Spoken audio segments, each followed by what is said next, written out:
মাথায় কাপড় দেই না নারী, পিঠে বুকে দেই না শাড়ি। মাথায় কাপড় দেই না নারী, পিঠে বুকে দেই না শাড়ি। বেহায়া বেশরম নারী ঘুরিয়া বেড়াই।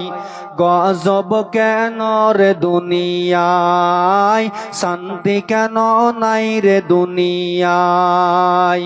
হে ভাবক ভেবে দেখো, বসে নিরালাই। গজব কেন রে দুনিয়ায়, শান্তি কেন নাই রে দুনিয়ায়। নামাজ রোজার ধার ধারে না, সত্য কথা কেউ বলে না। নামাজ রোজার ধার ধারে না, সত্য কথা কেউ বলে না। মিথ্যা আর চুগলখড়ি করিয়া বেড়াই। গজব কেন রে দুনিয়ায়, শান্তি কেন নাই রে দুনিয়ায়। হে ভাবক ভেবে দেখো, বসে নিরালাই। গজব কেন রে দুনিয়ায়, শান্তি। হাদিস কত জানে আলেম কামেল মুফতিয়ানে, কোরআন হাদিস কত জানে ইজমা কিয়াস টেনে আনে। ফতোয়ার বেলায় গজব কেন রে দুনিয়ায়, শান্তি কেন নাই রে দুনিয়ায়। হে ভাবক ভেবে দেখো, বসে নিরালাই। গজব কেন রে দুনিয়ায়, শান্তি কেন নাই রে দুনিয়ায়। উপস্থিত আমার পার্শ্বে বসে থাকা উলামায়ে দ্বীন ইকরাম এবং আমার সামনে বসে থাকা সৈনিকের মতো যুবক ভাইরা এবং পর্দার আড়ালে বসে থাকা স্নেহের মা ও ভগ্নীগণ, সর্বপ্রথম সেই মহান আল্লাহ রাব্বুল আলামিনের তারিফ ও প্রশংসা করি, যে মহান আল্লাহ রাব্বুল আলামিন আজকে আমাদেরকে ঠান্ডার মৌসুমে কুয়াশার রাত্রিতে আল্লাহ পাক রব্বুল আলামিন আমাদেরকে দিনের কথা আলোচনা শোনার তৌফিক দিয়েছেন। সেই মহান আল্লাহ রব্বুল আলামিনের তারিফ ও প্রশংসা, যেই মহান আল্লাহ রব্বুল আলামিন বিভিন্ন মায়ের সন্তানকে একত্রিত করেছেন, সেই মহান আল্লাহ রাব্বুল আলামিনের তারিফ ও প্রশংসা করে আমরা কখনো শেষ করতে পারবো না। তাই সেই মহান আল্লাহ রাব্বুল আলামিনের তারিফ ও প্রশংসা ছোট্ট একটি বাক্যর দ্বারা দিয়ে করি। সকলে বলি আলহামদুলিল্লাহ। ভাইজান আমার, যতটি মানুষ আমরা বসে আছি, যদি আমরা আল্লাহর মহাব্বতে যদি একসঙ্গে যদি আল্লাহর প্রশংসা করি, প্যান্ডেল খুলে পালিয়ে যাবে। আপনাকে আমাকে সব সময়ের জন্য শক্ত হয়ে থাকতে হবে, দিনের উপরে থাকতে হবে। এজন্য বলবো, মহাব্বতের সাথে অন্তর খুলে, দিল খুলে, প্রাণ খুলে বলেন আলহামদুলিল্লাহ, জাযাকাল্লাহ। তারপরে পরে আমাদের ধর্মের গুরু, ধর্মের নেতা, তাজদার মাদানী জনাবে মুহাম্মদুর রাসূলুল্লাহ সাল্লাল্লাহু আলাইহি ওয়াসাল্লাম, তিনার প্রতি শত শত হাজার হাজার দুরূদ ও সালাম অবতীর্ণ হোক। আল্লাহুম্মা সাল্লি আলাইহি, আল্লাহুম্মা বারিক আলাইহি ওয়া সাল্লাল্লাহু আলাইহি ওয়াসাল্লাম। প্রিয় ভাই ও বন্ধু সকল, আপনাদের সামনে রহমান সূরা থেকে প্রথম আয়াত তেলাওয়াত করেছি এবং নবী করিম সাল্লাল্লাহু আলাইহি ওয়াসাল্লামের একটি হাদিস পাঠ করেছি। সেইটিকে সামনে রেখে বক্তব্য করবে ইনশাআল্লাহ।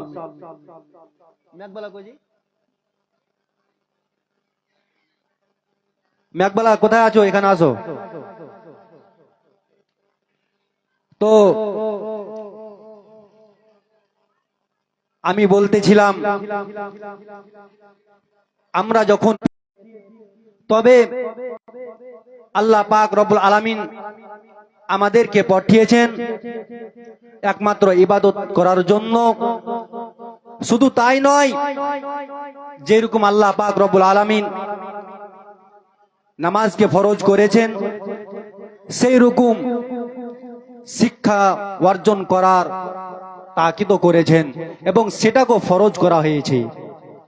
যেই রকম 5 ওয়াক্তের নামাজ ফরজ রয়েছে, আপনার উপর রমজান মাসের রোজা ফরজ রয়েছে, আপনার উপর হজ ফরজ রয়েছে যদি আপনার সামর্থ্য থাকে, আপনার উপর যাকাত ফরজ রয়েছে যদি আপনি যাকাতের নিসাবে পৌঁছে যান, সেই রকম শিক্ষাও আপনার জন্য ফরজ রয়েছে।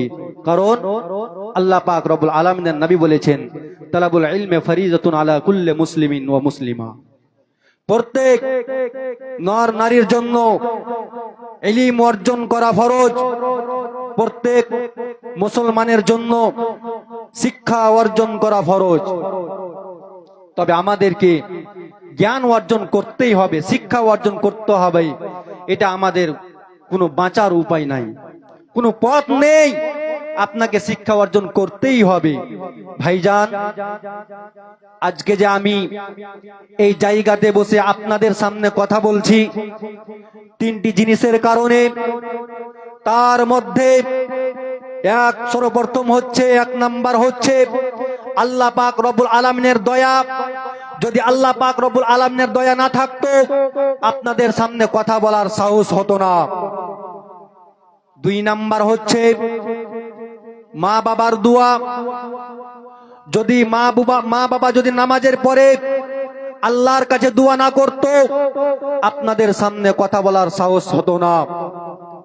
3 নাম্বার হচ্ছে আলেম উলামাদের অবদান। কারণ আলেম উলামার কারণে দাদার জানাজা দাদির জানাজা পড়ানো হয়েছে, না তো কুত্তার মতো মাটি দেওয়ানো লাগতো। উলামা একরামদের কারণে বাবা মার বিয়ে শুদ্ধ হয়েছে, না তো অবৈধ হয়ে থেকে যেত। উলামা একরামদের কারণে আল্লাহ চিনতাম না, আল্লাহকে চিনেছি, নবী চিনতাম না, নবীকে চিনেছি। উলামা একরামদের কারণে হক বাতিলের পরিচয় পেয়েছি।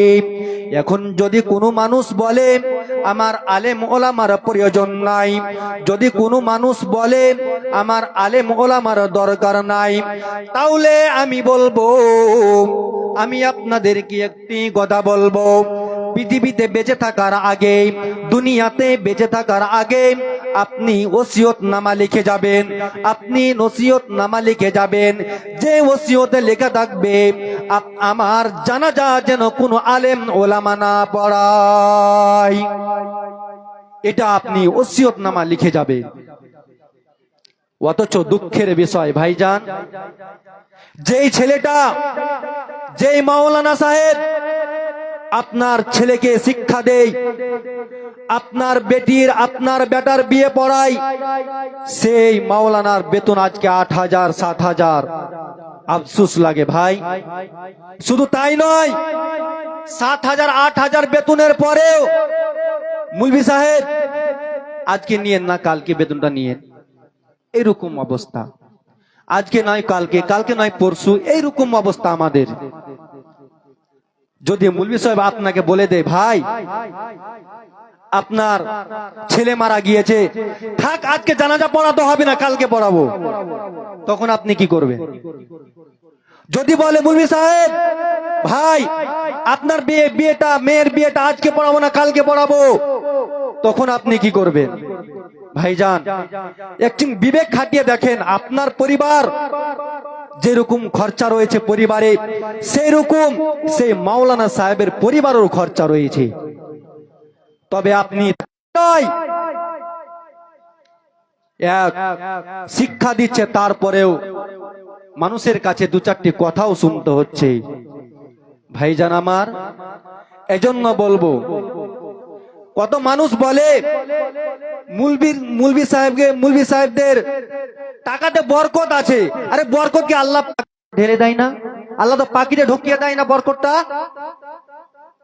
একটু বিবেক খাটান। আপনি বোলের মাছ 800 টাকা কেজি খাচ্ছেন, সেই মুলবি সাহেব চিন্তা ভাবনা করার পরে লাস্টের বেলায় যে মাছ পচা অবস্থায় চলে যায়, সরে যাওয়া মতন হয়ে যায়, সেই মাছ 200 টাকা কেজি করে কিনে আনে। আর আপনি বলছেন মুলবি সাহেবের বেতনে বরকত আছে। আপনাকে আমাকে লজ্জা করা উচিত। আপনার ছেলেকে শিক্ষা দিচ্ছে, শুধু তাই নয়, আপনার মেয়ের বিয়ে পড়াচ্ছে, শুধু তাই নয়, আপনার ইমামতি করছে, আপনাকে নামাজ পড়াচ্ছে। কিন্তু আমরা চিন্তা ভাবনা করি না যে মাওলানা সাহেবদের বেতন 4000, 5000, 8000, 7000 করে বেতন, ওই মাওলানার পিছনে যে ব্যক্তি নামাজ পড়ে তার নামাজই হবে না, তার নামাজই হবে না। কেন? আপনি ধরবেন, আমি নাম বলবো, আমাকে বলবেন কেন হবে না। আপনি ধরিয়েন, আমি জবাব দেব কেন হবে না। যদি মাওলানা সাহেব যদি তার পরিবার নিয়ে যদি টেনশনে থাকে, আমার স্ত্রী আমার কাছে কাপড় চেয়েছে, শাড়ি চেয়েছে, আমি কোথা থেকে দেব, এ মাসে দিতে পারবো না, ও মাসে দেবো, নামাজ পড়ার টেনশন মাথায় লাগা আছে, তার নামাজ হবে আপনার। ইমামের যখন কানেকশন আল্লাহর কাছে, আল্লাহর সাথে হয় না, তবে মুক্তাদের কানেকশন কেমন করে হবে? একটু চিন্তা ভাবনা করেন।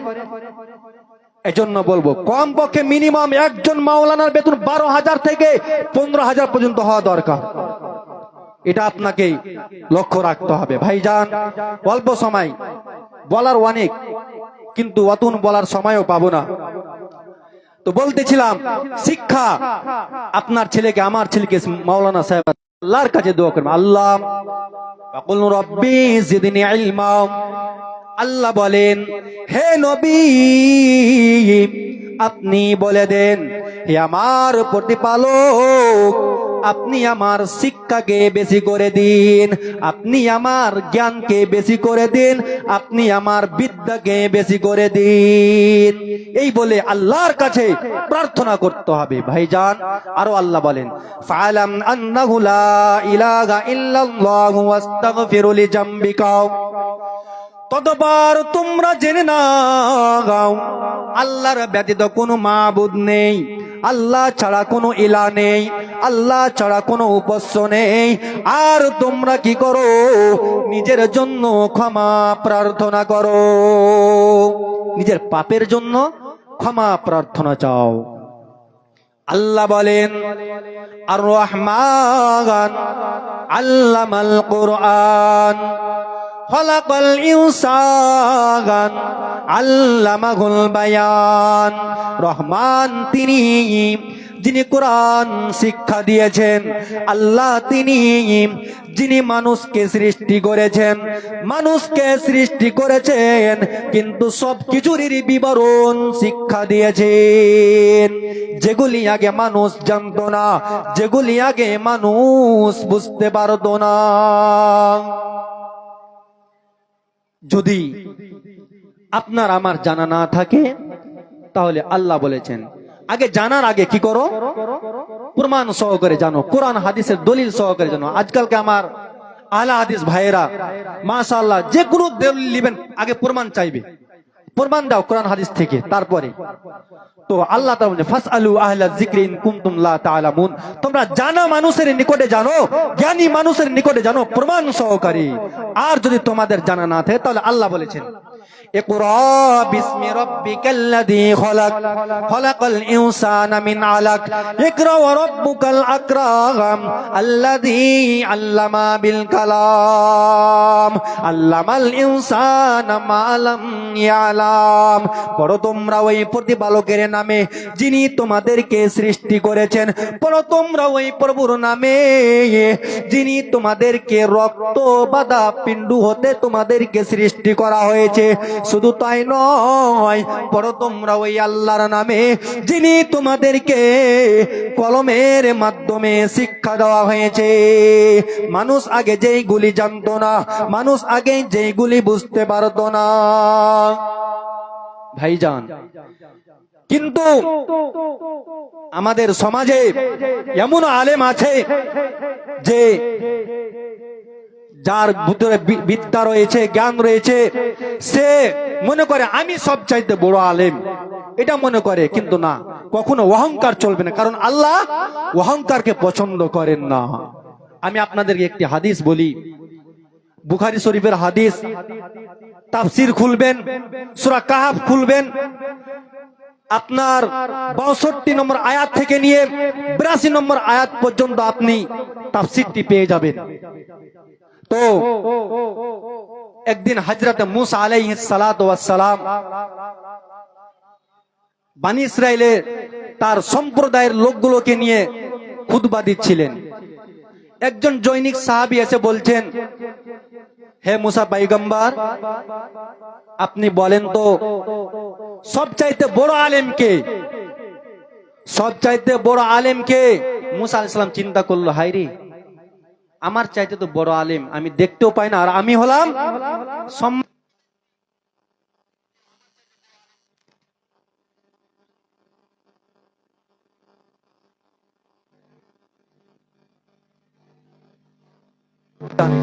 কিন্তু সে বলল আমি সবচেয়ে বড় আলেম। আল্লাহ এটা পছন্দ হলো না, আল্লাহ এটা পছন্দ করলেন না।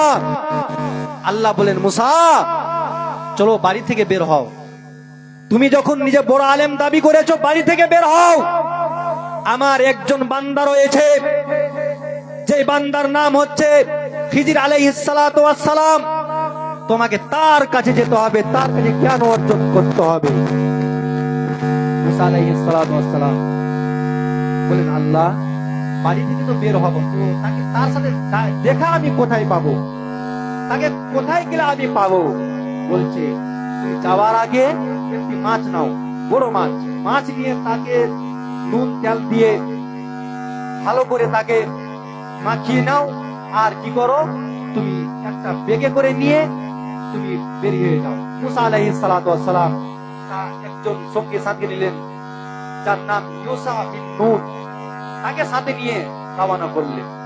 যেতে যেতে যেতে যেতে যেতে যেতে অনেক দূর চলে যাওয়ার পর মুসা আলাইহিস সালাতু ওয়াস সালাম বললেন, যদি আমাকে যুগ যুগ যুগ যুগ ধরে যদি আমাকে পথ চলতে হয়, তবুও আমি পথ চলবো, তারপরেও আমি তার সাথে সাক্ষাৎ করব। আমি চলবো, যতদিন লাগে আমাকে, আমি জ্ঞান অর্জন করবোই তার কাছে গিয়ে। যেতে যেতে যেতে যেতে যখন তাদের শরীরটা ক্লান্ত হয়েছে, এমন সময় ক্লান্ত হয়ে যাওয়ার পরে তখন হযরত মূসা আলাইহিস সালাতু ওয়াস সালাম ঘুমিয়ে পড়ল। আর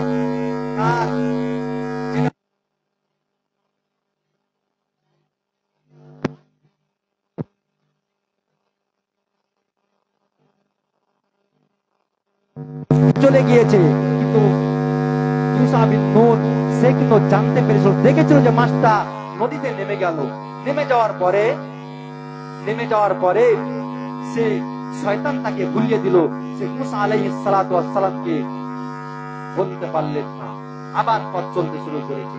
চলতে চলতে একদিন এক রাত গত হয়ে যায়।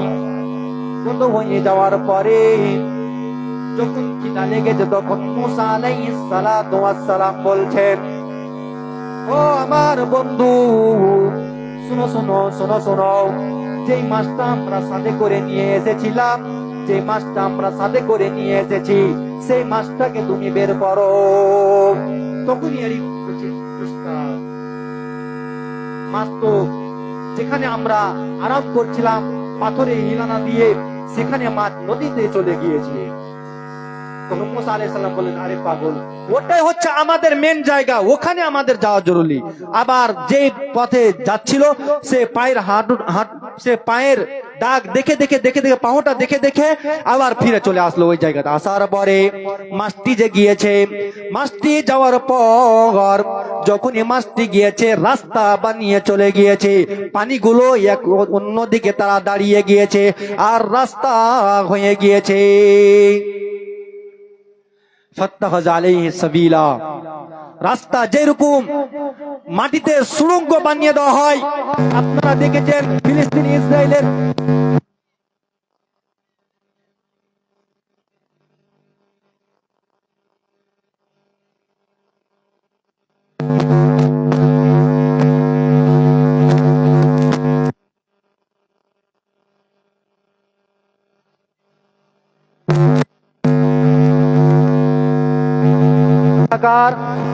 ইসরায়েলের মূসা। আচ্ছা কি বলছো বলো? বলছে আমি তোমার কাছে জ্ঞান অর্জন করতে এসেছি, শিক্ষা অর্জন করতে এসেছি।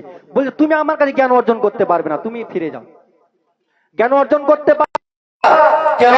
তুমি ধৈর্য ধরতে পারো না। আমার কাছে এমন ইলম আছে, আল্লাহ এমন ইলম দিয়েছে যেটা আপনাকে দেওয়া হয়নি, যেটা আপনাকে দেওয়া হয়েছে যেটা আমাকে দেওয়া হয়নি, অথচ আপনি সহ্য করতে পারবেন না। বলছে না উস্তাদ, তাকে নরম ভাবে বলছে আপনি যেটাই শর্ত আমাকে দেবেন আমি সেই শর্ত মেনে নেব। বলছে ঠিক আছে তাহলে, তবে আমার একটাই শর্ত, যতগুলি আমি কাজ করব সেই কাজগুলোতে তুমি কোন রকমের আমাকে বাধা দেবে না, সেই কাজগুলোতে আমাকে কোন রকমের কোন টেনশন দেবে না। বলছে ঠিক আছে। চলতে লাগলো। পথ চলতে চলতে চলতে চলতে নদীর কিনারায় একজন নৌকায়, একটি নৌকা ছিল, যে নৌকাটি ছিল তাফসীরের মধ্যে এসেছে মিসকিনদের নৌকা। এই বলা হয়েছে যে একজন ইয়েতিমের নৌকা, কিছুগুলো ইয়েতিমের নৌকা ছিল। সেই নৌকাতে মূসা আলাইহিস সালাতু ওয়াস সালাম, খিজির আলাইহিস সালাতু ওয়াস সালাম দুজন মিলে সওয়ার হয়ে গেল। এদিক থেকে ওদিকে পার হবে, অথচ নৌকার মালিক তার কাছে কোনো পয়সা নিল না, তার কাছে কোনো কিছুই নিল না, অথচ তাদেরকে ফ্রিতেই তাদেরকে পার করে দেওয়া হলো।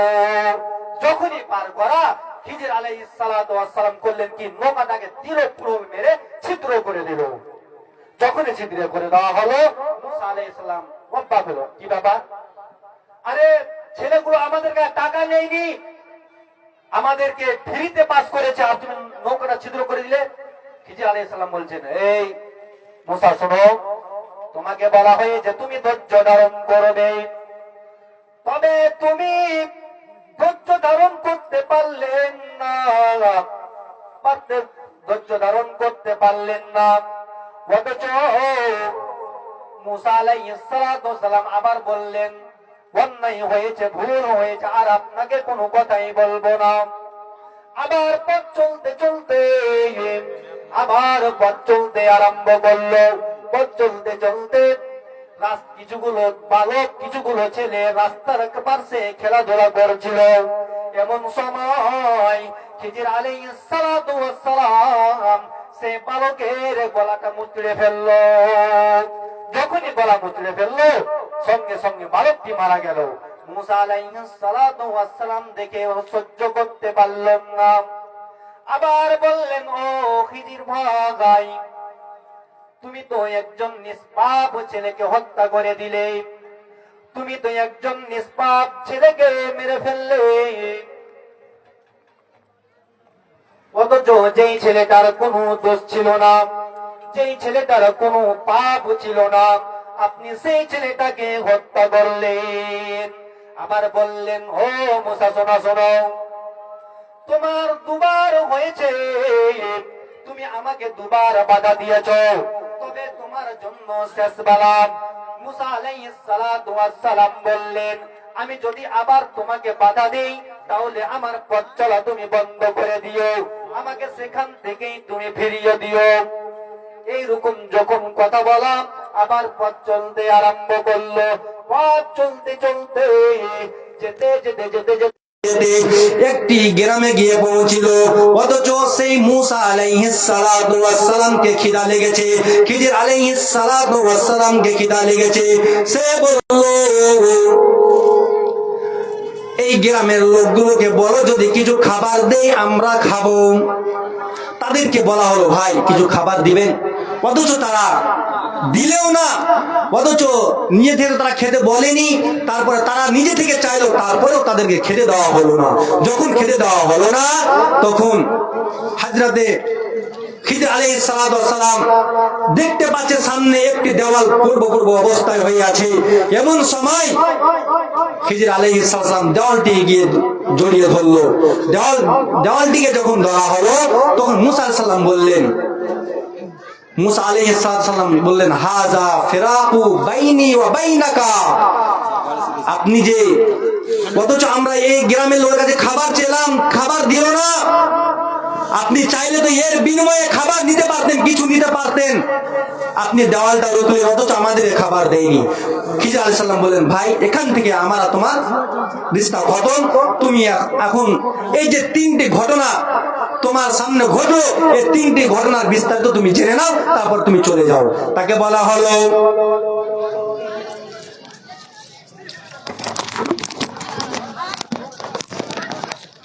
তখন তাকে সেই তিনটি ঘটনার ব্যাখ্যা দিচ্ছে কি দেখেন। ওই যে প্রথম ব্যক্তি, যে এতিম ছেলেটার নৌকা ছিল, ওই গ্রামে একজন বাদশা ছিল, যে বাদশা ছিল স্বৈরাচারী, যে বাদশা ছিল বদমাশ।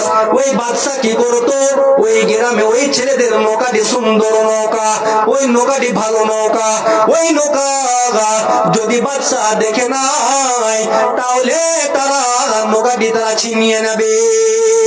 অথচ আমি করলাম কি, ওই নৌকাটি বাঁচাবার জন্য, এতিমদের মুখের খাবার দেওয়ার জন্য আমি নৌকাটিকে ছিদ্র করে দিলাম। যদি নৌকাটা ছিদ্র করি তাহলে তারা সেই নৌকাটি আর নেবে না।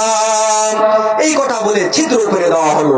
2 নাম্বার বলা হলো, ওই ব্যক্তি, যেই ব্যক্তিকে, যে ছেলেটাকে হত্যা করা হয়েছিল, সেই ছেলেটির কথা বলা হলো, আমি যে ওই ছেলেটিকে হত্যা করলাম, এমন সময় ওই ছেলেটা ছিল কাফের, তার নসিবে কাফের লেখা ছিল।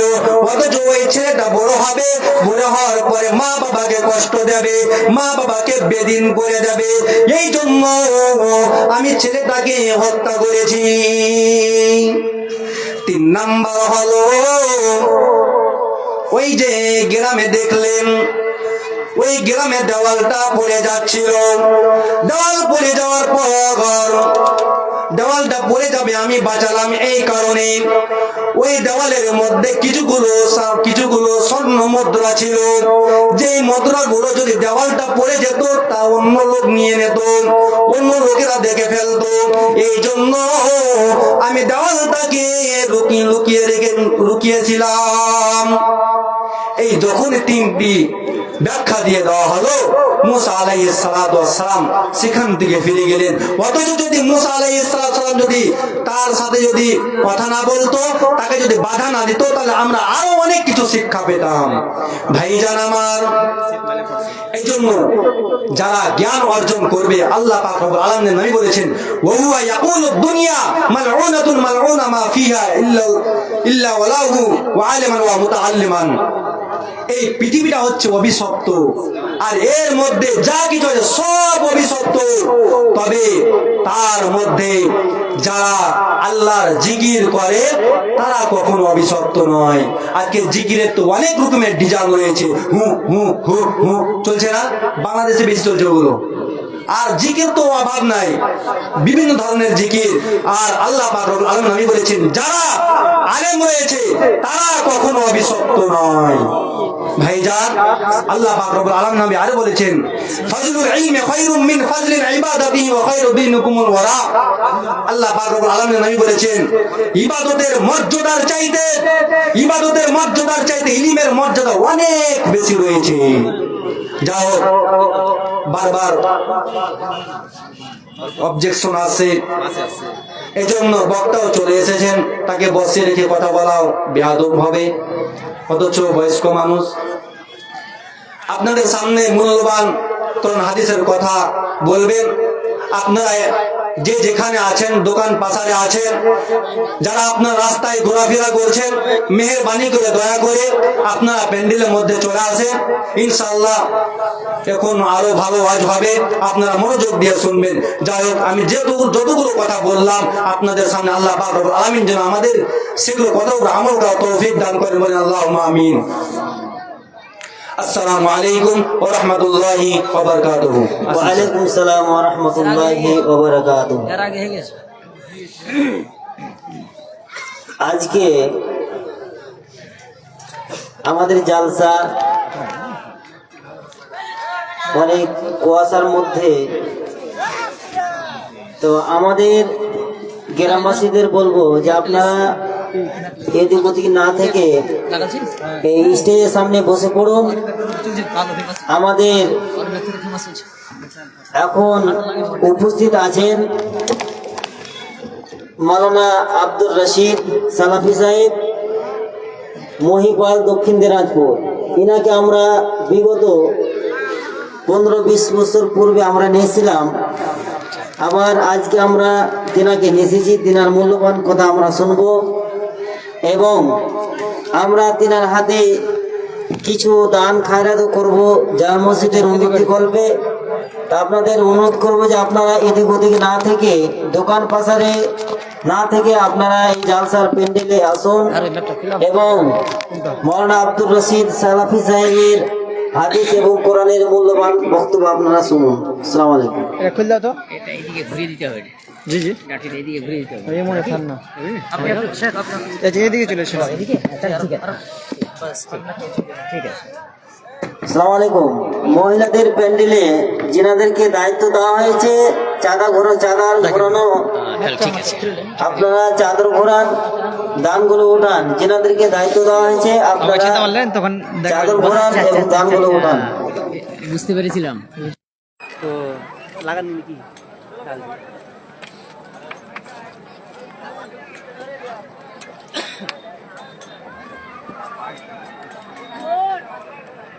কিলো বাড়ি কেন ঠান্ডা লাগে, যত কুয়াশা পড়ছে যাওয়া যাবে না, সকাল সকাল গাড়ি চালা যাবে না, আরো ঝামেলা হবে। এখন যা আছে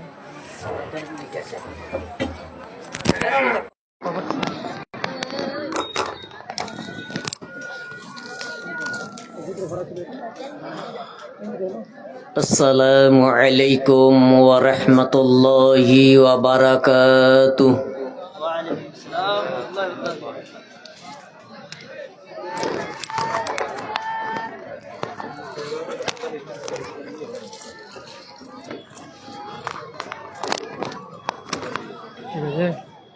إن الحمد لله نحمده ونستعينه ونستغفره ونؤمن به ونتوكل عليه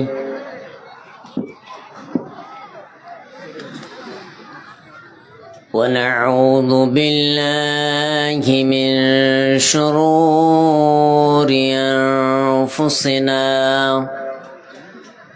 ومن سيئات أعمالنا من يهده الله فلا مضل له ومن يضلله فلا هادي له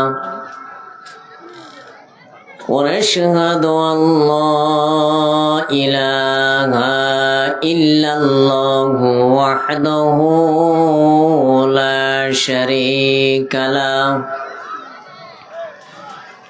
ونشهد أن محمدا عبده ورسوله أما بعد فأعوذ بالله من الشيطان الرجيم بسم الله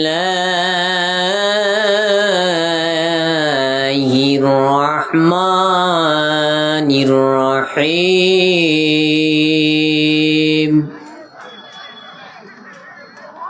للرجال نصيب مما ترك الوالدان والأقربون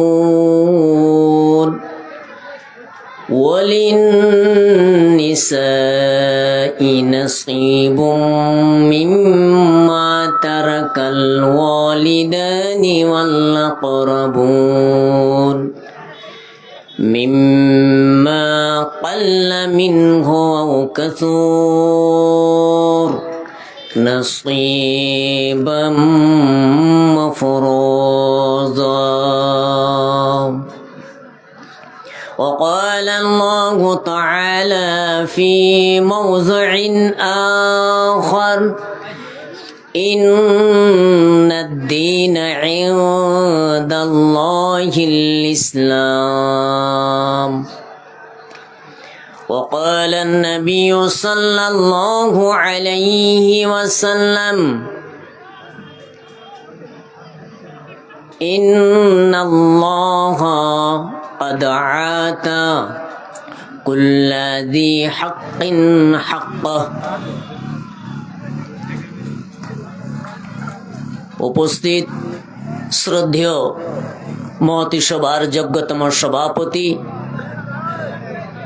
এবং সহসভাপতি মহাশয়, বিজ্ঞাপিত ও বিজ্ঞাপিত ওলামায়ে কেরাম, বয়োজ্যেষ্ঠ সম্মানিত বয়কনিষ্ঠ স্নেহভাজন দিনদার ইমানদার শ্রোতা মণ্ডলী, পর্দার অন্তরালে বসে থাকা মা ও খালারা, সর্বপ্রথমে আমরা সকলেই আল্লাহ তাবারক ওয়া তাআলার শুকরগুজার করি, অন্তরের অন্তরস্থল থেকে বলি আলহামদুলিল্লাহ। মোহাব্বতের সহিত আর একটু সকলেই সমস্বরে বলে উঠি আলহামদুলিল্লাহ। নবীর উপর শতকোটি দরুদ ও সালাম বর্ষিত হোক। আল্লাহুম্মা সাল্লি আলাইহি আল্লাহুম্মা বারিক আলাইহি। প্রিয় শ্রোতা মণ্ডলী,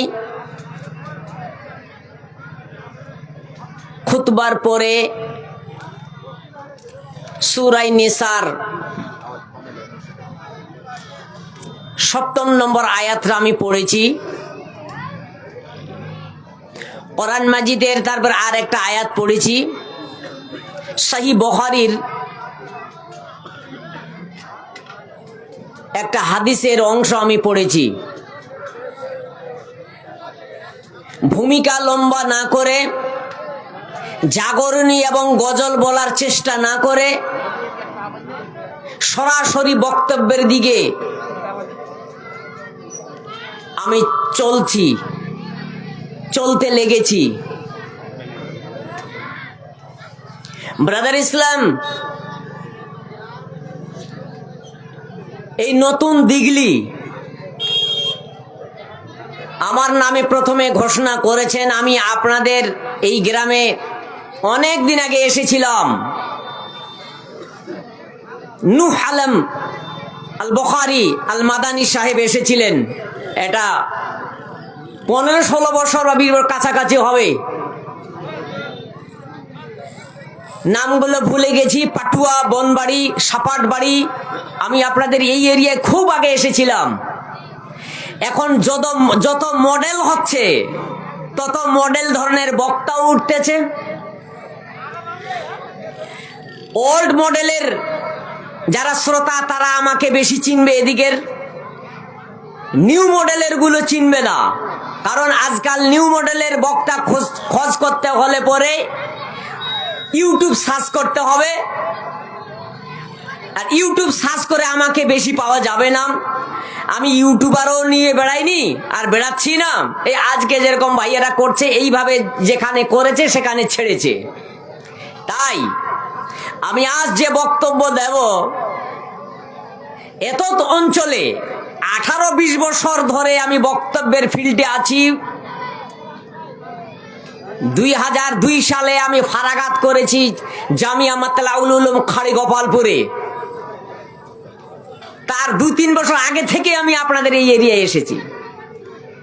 2002 এবং 2003 এবং 4 সাল 2 বছর জামিয়া সালাফিয়া বেনারসে পড়াশোনা করেছি। 2004 সালে ফারাগাত করে এসেছি। তো আজকে যে বক্তব্যটা দেব, 5-7 দিন আগে ওই বক্তব্যটা আমি দিয়েছি। এই 15-16 বছর 18-20 বছর ধরে এই বক্তব্য আমি কোনোদিন দিইনি। বক্তব্যটা খুবই কঠিন। যেরকম এই বক্তব্য দেওয়াটা খুব কঠিন, এই বক্তব্যটা মানাটাও কিন্তু খুব কঠিন। এটা বাস্তব। আমি বক্তব্যটা উপস্থাপন করতেছি আপনাদের সম্মুখে। পরিবেশ খুব অনুকূলে নয়। যে কুয়াশা, মানুষ প্যান্ডেলের নিচে বসতে পারছে না। 200 মিটার পরে কি আছে দেখা যাচ্ছে না। তো মাইকের আওয়াজ আপনারা যারা শুনতে পাচ্ছেন, আমার বক্তব্যটাকে, বিশেষ করে আজকের এই বক্তব্যটাকে একটু মূল্যায়ন করার চেষ্টা করবেন। আমি যে বক্তব্যটা দিতে চলেছি সেটা আরবি ভাষায় বলা হয় ফারাইজ, মিরাস। বাংলাতে বলতে গেলে পরে উত্তরাধিকার। অর্থাৎ যখন কোন ব্যক্তি মারা যাবে, মারা যাওয়ার সময় উনি যে সমস্ত স্থাবর অস্থাবর জিনিস রেখে গেলেন সেটাই হচ্ছে মিরাস। ওর পরিত্যক্ত সম্পত্তি যা থাকলো এটাই হচ্ছে মিরাস। এই মিরাস কিভাবে বন্টন করতে হবে, কখন বন্টন করতে হবে, এর নীতিমালাগুলো কি, এইগুলো জানা আমাদের আবশ্যক। আজ আমরা মিরাস বন্টন করি মৃত্যুর আগেই। শতকরা 90% মানুষ আজ মৃত্যুবরণ করার আগে আগে ও জায়গা জমি স্থাবর অস্থাবর যত আছে ভাগ বন্টন করে দেওয়ার চেষ্টা করে। ও ভাবে যে মরার পরে কবর থেকে এইগুলো জিনিস আবার আমি দেখবো নাকি। এজন্য এক কাজ করি, মৃত্যুর আগেই ভাগ বন্টন করে দিয়ে চলে যাই। আমি ফতুয়া দেব না, আমি শুধু 2-4টা হাদিসের তর্জমা করব এবং 4-5টা কোরআনের আয়াতের মানে করব। এতেই আমার সময়টা কভার হয়ে যাবে। কারণ এই বিষয়ে বক্তব্য দিতে হলে পরে টানা 1.5 থেকে 2 ঘন্টা 3 ঘন্টা বক্তব্য দিতে হবে। আমি প্রথমেই বলছি, কিন্তু আমি কিন্তু ফতুয়া দেব না। কোরআনের মানে বলবো, হাদিসের মানে বলবো। এর দ্বারাই আপনারা বুঝে নেবেন যে আমাদের কিভাবে মিরাস বন্টন করতে হবে। আল্লাহ তাবারক ওয়া তাআলা পবিত্র কোরআন মাজিদে বললেন, ইন্নাদ দীনা ইনদাল্লাহিল ইসলাম। Islam is the best religion of in this world.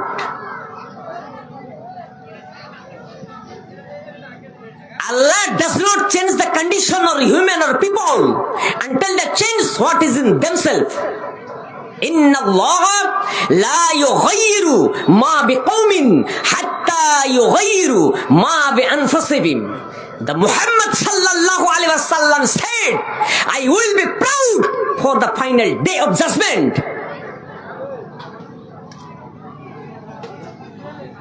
প্রিয় সুধী, আমরা বলি যত ধর্ম আছে সবার থেকে উৎকৃষ্ট ধর্ম ইসলাম, এটা বলি। কিন্তু এটার থেকে বিশুদ্ধ শব্দ, এটার থেকে নিট অ্যান্ড ক্লিন শব্দ যত ধর্ম আছে একমাত্র শুধুমাত্র নির্ভীক নিঃসন্দেহে ধর্ম হচ্ছে ইসলাম। শ্রেষ্ঠ না বলে একমাত্র বললে এটা বেশি নিট অ্যান্ড ক্লিন। কেন ইসলাম ধর্ম একমাত্র নিট অ্যান্ড ক্লিন ধর্ম? আসুন, এই কোরআনের বার্তা মুহাম্মদুর রাসূলুল্লাহ সাল্লাল্লাহু আলাইহি ওয়াসাল্লামের এখানে আসার আগে, কোরআন অবতীর্ণ হওয়ার আগে, ইসলাম আসার আগে যে সময়, যে পিরিয়ড, যে যুগটা ছিল সেটাকে আমরা বলি আইয়ামে জাহিলিয়াতের যুগ। ওই যুগে নারীদের কোনো অস্তিত্ব ছিল না, ওই যুগে নারীদের কোনো মর্যাদা ছিল না। ইসলাম একটা সার্বভৌমত্ব দিন, যে দিনের ভিতরে ফর্সা কালো মানুষের বিভেদ নেই, যে দিনের ভিতরে ছেলে মেয়ের মধ্যে ভাগ বটরার মধ্যে যে ও পুরুষ সন্তান ও মহিলা সন্তান, মহিলা সন্তান বলে যে তাকে অবজ্ঞা করব, অবহেলা করব, ইসলাম তার অধিকার দেয়নি, এর প্রতিকার করেছে। কিন্তু আইয়ামে জাহিলিয়াতের যুগের মহিলাদের করুণ ইতিহাস, যে ওই সময় ওই যুগে যদি কন্যা সন্তান জন্মগ্রহণ করত তাহলে জীবিত অবস্থায় তাদেরকে জমিনে দাফন করে দেওয়া হতো, তাদের বেঁচে থাকার কোনো অধিকার ছিল না। আমি যে বক্তব্যটা দিতে চলেছি সেটা হচ্ছে এটাই, তখনকার নারীদের উপরে এতই নির্যাতন, এতই অত্যাচার করা হতো। যদি ওই নারীদের পিতামাতারা নিকটতম কোনো আত্মীয় স্বজন মারা যেত, তাদের স্থাবর অস্থাবর যা থাকতো শুধু পুরুষদের মাঝে বন্টন করে দেওয়া হতো। বলুন তো এটা অসম বন্টন হয় কিনা? ওই যুগে, ওই সময়, ওই কালে যে মারা যাচ্ছে ওর যা আছে স্থাবর অস্থাবর সয় সম্পত্তি শুধুমাত্র ওয়ারিশ হতো কারা? পুরুষেরা। শুধু তাই নয়, পুরুষদের মধ্যে যারা অপ্রাপ্ত বয়স্ক ছিল, পুরুষদের মধ্যেও যারা শিশু, যারা প্রাপ্তবয়স্ক নয়, এডাল্ট নয়, 12 বছর পার হয়নি, 18 বছর পার হয়নি, মানে প্রাপ্তবয়স্ক হয়নি, তারাও কিন্তু স্থাবর অস্থাবরের সয় সম্পত্তির মালিক হতো না, তাদেরকে দেওয়া হতো না। আবার যদি দেওয়া হতো, একজন প্রাপ্তবয়স্ক ছেলেকে যা দেওয়া হতো অপ্রাপ্তবয়স্ক ছেলেকে তার অর্ধেক দেওয়া হতো। নারীদেরকে তো দেওয়া হতোই না। এরকম অসম বন্টন ছিল। এইবার ইসলাম একমাত্র শুধুমাত্র নিট অ্যান্ড ক্লিন যে ধর্ম, জীবন বিধান, শুধু ধর্ম নয়, এ হচ্ছে একটা জীবন বিধান, সমস্ত সমস্যার মৌলিক সমাধান। দেখুন, এবার নারী পুরুষের বৈষম্য আল্লাহ তাবারক ওয়া তাআলা দূর করে দেবেন এই কোরআনের মাধ্যমে। আল্লাহ রাব্বুল আলামিন বলেন, লিররিজালি নাসীবুম মিম্মা তারাকাল ওয়ালিদানি ওয়াল আকরাবুন। আল্লাহ রাব্বুল আলামিন বলেন, এ আমার বান্দা বান্দীগণেরা, তোমরা শুনে নাও, যদি তোমাদের পিতা মাতারা মারা যায় এবং নিকটতম কোনো আত্মীয় মারা যায়, ওই নিকটতম আত্মীয় বা পিতা মাতা যা কিছু ছেড়ে গেল, আল্লাহ রাব্বুল আলামিন বলেন ওখানে পুরুষেরাও মালিক হয়ে গেল, পুরুষরাও যেন অংশীদার হয়ে গেল, অংশী হয়ে গেল। শুধু তাই নয়, বর্বরতার যুগের কৃষ্টি কালচারকে ধূলিসাৎ করে দেওয়ার জন্য আল্লাহ রাব্বুল আলামিন সূরা নিসা সূরা নম্বর 4 আয়াত নম্বর 7, এই 7 নম্বর আয়াত অবতীর্ণ করে নারীদের মর্যাদা দিলেন, পুরুষদেরও মর্যাদা দিলেন। পুরুষদের মর্যাদা এখানে বলেছেন যে যখন কোনো ব্যক্তি মারা যাবে, পিতামাতা মারা যাবে, কোনো ব্যক্তি মারা যাবে, নিকটতম আত্মীয় স্বজন মারা যাবে, ওর যা থাকলো স্থাবর এবং অস্থাবর সমস্ত সয় সম্পত্তির ওয়ারিশ হবে পুরুষেরা। এরপরে আবার বলেন, শুধু কি পুরুষেরাই ওয়ারিশ না মহিলারাও হবে? তারপরে আবার বলছেন, ওয়ালিররিজালি নাসীবুম মিম্মা তারাকাল ওয়ালিদানি ওয়াল আকরাবুন ওয়ালিন্নিসাই নাসীবুম মিম্মা তারাকাল ওয়ালিদানি ওয়াল আকরাবুন। আল্লাহ তাবারক ওয়া তাআলা বলেন, শুনে নাও, শুনে নাও, তোমার পিতা মাতা মারা গেল এবং বংশীয় নিকটতম আত্মীয় মারা গেল, ও যে সম্পত্তি সয় সম্পত্তি রেখে গেল, যতটুকু রেখে যাক, কমে রাখুক আর বেশি রাখুক, আল্লাহ রাব্বুল আলামিন বললেন যেরকম পুরুষেরা অংশীদার হয় এরকম নারীরাও যেন অংশীদার হয়। আর জাহেলি যুগে ছিল কি প্রথা? নারীরা পেত না, শুধু পুরুষেরাই পেত। এবং পুরুষদের মধ্যেও আবার বৈষম্য ছিল ওই যুগে, যে ছোট ছোট পুরুষেরা পেত না, শিশুরা পেত না, অপ্রাপ্ত বয়স্করা পেত না, শুধু প্রাপ্ত বয়স্করাই পেত। আল্লাহ পাক সূরা নিসা সূরা নম্বর 4 আয়াত নম্বর 7 এই আয়াত দ্বারা প্রমাণ করে দিলেন যে মৃত ব্যক্তির পরিত্যক্ত সম্পত্তি পুরুষেরাও পাবে এবং নারীরাও পাবে। মিম্মা কাল্লা মিনহু আও কাসুর নসরিবাম মাফরুজা। আল্লাহ বলছেন মৃত ব্যক্তি সয় সম্পদ স্বল্প রেখে যাক আর বেশি রেখে যাক, কমেই রেখে যাক আর বেশি রেখে যাক, যতটুকু রাখুক না কেন, স্ত্রী পুরুষের ছেলে মেয়েদের হক রয়েছে, নির্ধারিত অংশ রয়েছে। এই হলো এই আয়াতের মানে। এবার আসুন আমি যেটা বলতে চাচ্ছি, অসম বন্টন নীতিমালা আমাদের 100 জনের মধ্যে আজকাল ভুরি ভুরি অনেক মানুষের দেখতে পাওয়া যায়, আপনাদের দিকে না থাকতে পারে।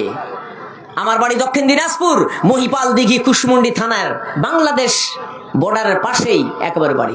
ওই দিকের মানুষের অনেক এই স্বভাব চরিত্র দেখা যায়। বলে কি, আজ বোনেরা, আজ আমরা ভাইয়েরা বোনদের ঠকাই, পিতা মাতারা কন্যাদেরকে ঠকায়,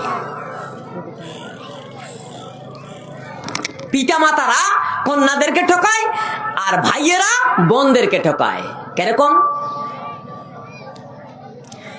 আল্লাহ তাবারক ওয়া তাআলা বলছেন, এ আমার বান্দা বান্দি গণেরা, সূরা নিসা সূরা নম্বর 4 আয়াত নম্বর 11, আয়াত নম্বর 12, আয়াত নম্বর 7, আয়াত নম্বর 8, সূরা নিসা সূরা নম্বর 4 আয়াত নম্বর 176, মানে একেবারে সূরা নিসার শেষের আয়াত। এই কয়েকটা আয়াত দেখে নেবেন, তাহলে আপনাকে উকিল মুক্তার হাকিম লাগবে না কিভাবে জায়গা জমি ভাগ বন্টন করতে হবে, কাউরে প্রয়োজন হবে না। আর সূরা বাকারার আয়াত নম্বর 180, 181, 182 লিখে দিলাম, বলে দিলাম, নোট করবেন।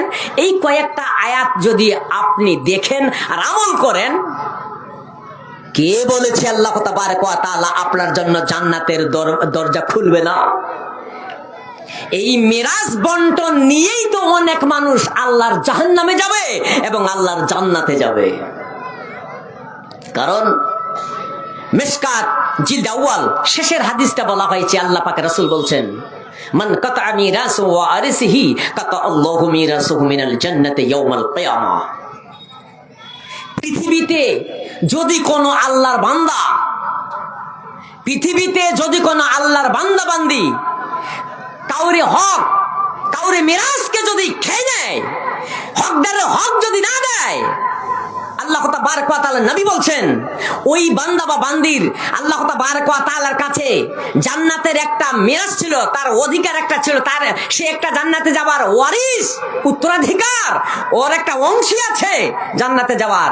আল্লাহ পাকের রাসূল বলছেন যদি পৃথিবীতে কোনো আল্লাহর বান্দা বান্দি কাউরে হক খায়, কাউরে ওয়ারিসের ওয়ারিসত্ব যদি নষ্ট করে দেয়, তাহলে ও যে জান্নাতে যাওয়ার যে ওর একটা যে হক ছিল, ও যে জান্নাতে যাওয়ার উত্তরাধিকার, ওর যে একটা অংশ ছিল, আল্লাহ পাক ওর অংশটা কেটে দেবে।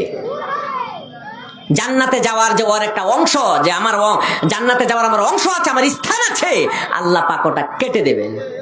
মিথ্যে কথা নয়, মিশকাতের প্রথম খণ্ডের শেষের হাদিস। আসুন, অসম বন্টন মৃত্যুর আগে এবং মৃত্যুর পরে জায়গা জমি ভাগ বন্টনের নিয়ম কানুন কিভাবে, আপনি মৃত্যুর আগে দিলে আপনি কিভাবে দেবেন, আর মৃত্যুর পরে দিলে আপনি কিভাবে দেবেন। মৃত্যুর পরে আপনি তো দেবেন না, যারা থাকবে ওরা ঠিক বন্টন করে নেবে, গাইডলাইন দিয়ে দিয়েছে আল্লাহ তাবারক ওয়া তাআলা। এই কথাটা কিন্তু শুনুন, এটা এই কোরআন, এটা কিন্তু আইন। একটু যদি মিস্টেক হয়ে যায় তাহলে গোটা আইনটাই কিন্তু মিস্টেক হয়ে যাবে। এজন্য আমি ফতুয়া দিতে পারছি না। এবার বলতে বলতে হয়তো কোরআনের আয়াত এবং হাদিসে ব্যাখ্যা করতে করতে ইদিক উদিক হয়ে যেতে পারে, মাফ করবেন, আপনারা দেখে নেবেন। আমি রেফারেন্সটুকু দিয়ে দিলাম, সূরা নিসার 11 নম্বর আয়াত, 12 নম্বর আয়াত, 7 নম্বর আয়াত, 176 নম্বর আয়াত, এই কয়েকটা আয়াত দেখে নেবেন, সব ডিটেলস দেওয়া আছে। ব্রাদার ইসলাম, আসুন, আল্লাহ পাক বলছেন বিসমিল্লাহির রহমানির রহিম, ইউসিকুমুল্লাহু ফি আওলাদিকুম লিযযাকারি মিসলু হাজ্জিল উনসায়াইন।